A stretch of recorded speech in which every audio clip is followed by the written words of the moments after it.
ज्ञान मंथन में हम आप सभी का हार्दिक अभिनंदन करते हैं और आज हम आपको अपने इस वीडियो में बताएंगे कि क्यों और कैसे शिखंडी बना स्त्री से पुरुष, और आपको बताएंगे कि परशुराम और भीष्म में युद्ध क्यों हुआ था, कैसे शिखंडी को फिर से पुरुषत्व की प्राप्ति हुई। इन सारे रहस्यों को अपने इस वीडियो में बताने जा रहा हूँ, तो चलिए शुरू करते हैं। दोस्तों, शिखंडी महाभारत की कथा का वो पात्र है जो भीष्म पितामह की मृत्यु का कारण बनता है। शिखंडी पूर्व जन्म में स्त्री होता है, इस जन्म में वो स्त्री रूप में पैदा होता है, लेकिन युवा होकर फिर पुनः पुरुष बन जाता है। स्त्री के रूप में जन्म लेकर शिखंडी पुरुष कैसे बना और क्यों बना, इसकी कथा कुछ इस प्रकार है। जब कौरवों व पांडवों में युद्ध होना निश्चित हो गया और दोनों पक्षों की सेना कुरुक्षेत्र में एकत्रित हो गई, तब दुर्योधन ने भीष्म पितामह से पांडवों के प्रमुख योद्धाओं के बारे में पूछा। तब भीष्म पितामह ने पांडवों के योद्धाओं के बारे में विस्तार पूर्वक दुर्योधन को बताया।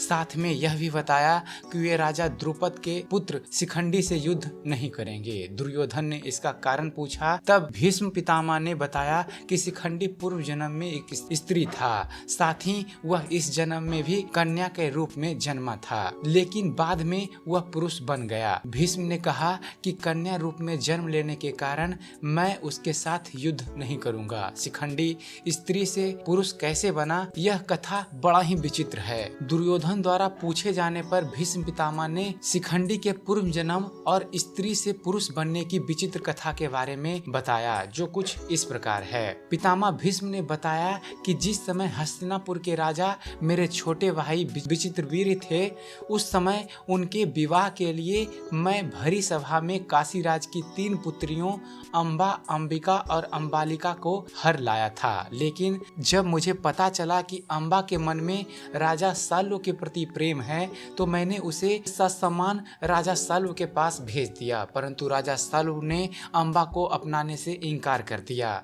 अंबा को लगा कि उस पर यह विपत्ति मेरे ही कारण आई है, इसलिए उसने मुझसे बदला लेने का संकल्प लिया। यह बात जब अंबा के नाना राजसी हेत्रवान को पता चली, तो उन्होंने अंबा को परशुराम जी से मिलने के लिए कहा।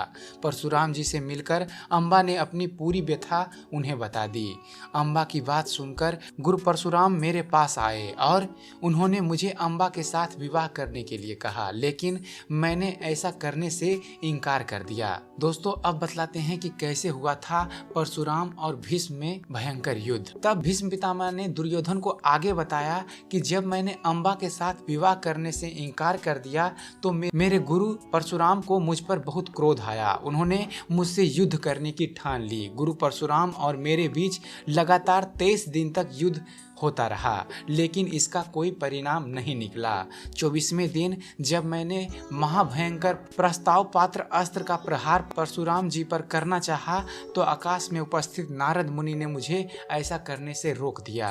तब मैंने वह अस्त्र अपने धनुष पर से उतार लिया। यह देख परशुराम जी ने मुझसे कहा कि भीष्म, तुमने मुझे परास्त कर दिया। तभी वहां परशुराम जी के पितरगण उपस्थित हो गए और उनके कहने पर उन्होंने अपने अस्त्र रख दिए। इस प्रकार वह युद्ध समाप्त हो गया। तब अंबा मेरे नाश के लिए तप करने के लिए वहां से चली गई। भीष्म पितामह ने दुर्योधन को बताया कि मुझसे प्रतिशोध लेने के लिए अंबा यमुना तट पर रहकर तप करने लगी। तप करते करते उसने अपना शरीर त्याग दिया। अगले जन्म में वह वत्स देश के राजा की कन्या होकर उत्पन्न हुई। वह अपने पूर्व जन्म के बारे में जानती थी, इसलिए मुझसे बदला लेने के लिए वह पुनः तप करने लगी। उसके तप से प्रसन्न होकर भगवान शिव ने उसे दर्शन दिए। उस कन्या ने भगवान शिव से मेरी पराजय का वरदान मांगा। भगवान शिव ने उसे मनचाहा वरदान दे दिया। तब उस कन्या ने कहा, मैं एक स्त्री होकर भीष्म का वध कैसे कर सकूंगी। तब भगवान शिव ने उससे कहा कि तू अगले जन्म में पुनः एक स्त्री के रूप में जन्म लोगी, लेकिन युवा होने पर तुम पुरुष बन जाएगी और भीष्म की मृत्यु का कारण बनेगी। ऐसा वरदान मिलने पर उस कन्या ने एक चिता बनाई और मैं भीष्म का वध करने के लिए अग्नि में प्रवेश करती हूँ, ऐसा कहकर उस अग्नि में प्रवेश कर गई। भीष्म पितामह ने दुर्योधन को आगे बताया, वही अंबा इस जन्म में शिखंडी के रूप में जन्मी है। जब राजा द्रुपद को कोई संतान नहीं था, तब उसने महादेव को प्रसन्न कर पुत्र होने का वरदान वरदान मांगा। महादेव ने उसे कहा कि तुम्हारे यहाँ एक कन्या का जन्म होगा जो बाद में पुरुष बन जाएगी। समय आने पर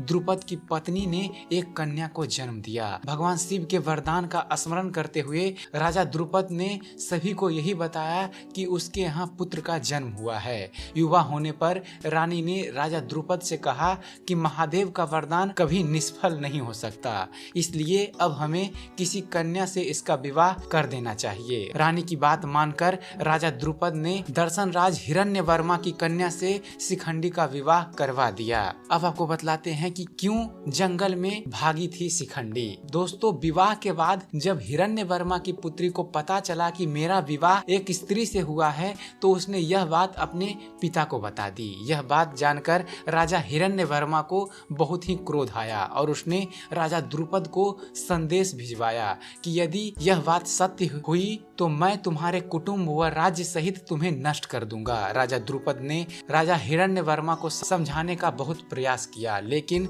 उसने अपने सभी राजाओं के साथ मिलकर पंचाल देश पर आक्रमण कर दिया। राजा हिरण्यवर्मा व अन्य राजाओं ने निश्चय किया कि यदि शिखंडी सचमुच स्त्री हुआ तो हम राजा द्रुपद को कैद कर उसके राज्य पर अधिकार कर लेंगे और बाद में द्रुपद और शिखंडी का वध कर देंगे।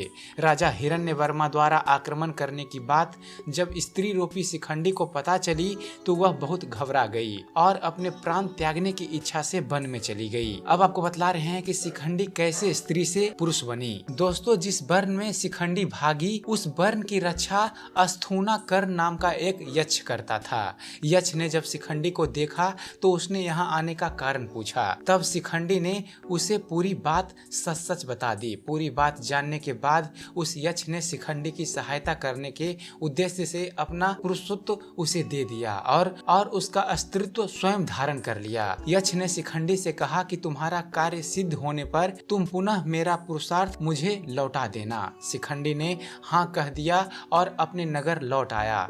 शिखंडी को पुरुष रूप में देखकर राजा द्रुपद बहुत प्रसन्न हुए। राजा हिरण्यवर्मा ने भी शिखंडी के पुरुष रूप की परीक्षा ली और शिखंडी को पुरुष जानकर वह बहुत प्रसन्न हुए। अब आपको बतलाते हैं कि कुबेर ने क्यों दिया यक्ष को श्राप। दोस्तों, जब शिखंडी अपने पुरुष रूप में पांचाल नगर में रह रहा था, इसी बीच एक दिन यक्षराज कुबेर घूमते घूमते अस्थूता कर्ण के पास पहुँचे। वही राक्षस जिसने शिखंडी से अपना स्त्रीत्व अपने में धारण करके अपना पुरुषत्व शिखंडी को प्रदान किया था, लेकिन वह यक्ष उनके अभिवादन के लिए नहीं आया। तब कुबेर ने अन्य यक्षों से इसका कारण पूछा तो उन्होंने पूरी बात यक्षराज को बता दी और कहा कि इस समय अस्थूता कर्ण स्त्री रूप में है, इसलिए संकोचवश वह आपके सामने नहीं आ रहा है। पूरी बात जानकर यक्षराज कुबेर बहुत क्रोधित हुए और उन्होंने अस्थूता कर्ण को श्राप दिया कि अब उसे इसी रूप में रहना होगा।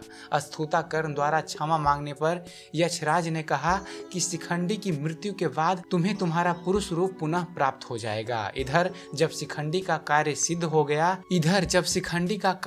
हो गया तो वह वन में अस्थूता कर्ण के पास पहुंचा। तब अस्थूता कर्ण ने शिखंडी को पूरी बात बता दी। यह जानकर शिखंडी को बहुत प्रसन्नता हुई। महाभारत युद्ध की समाप्ति के बाद जब दुर्योधन ने मरणासन अवस्था में अश्वत्थामा को अपनी सेनापति बनाया था, तब महादेव की तलवार से अश्वत्थामा ने सोती हुई अवस्था में शिखंडी का वध कर दिया था। तो आशा करता हूँ शिखंडी पर बनाया गया हमारा ये वीडियो आप सभी को पसंद आया होगा। अगर जो आपको इस चैनल पर दिखाई गई वीडियो, दी गई जानकारी पसंद आती है तो आप हमारे वीडियो को लाइक कीजिए, शेयर कीजिए, ताकि आपके माध्यम से यह जानकारी और दूर तक पहुंच सके। और साथ ही साथ हमारे चैनल को सब्सक्राइब करना ना भूलें।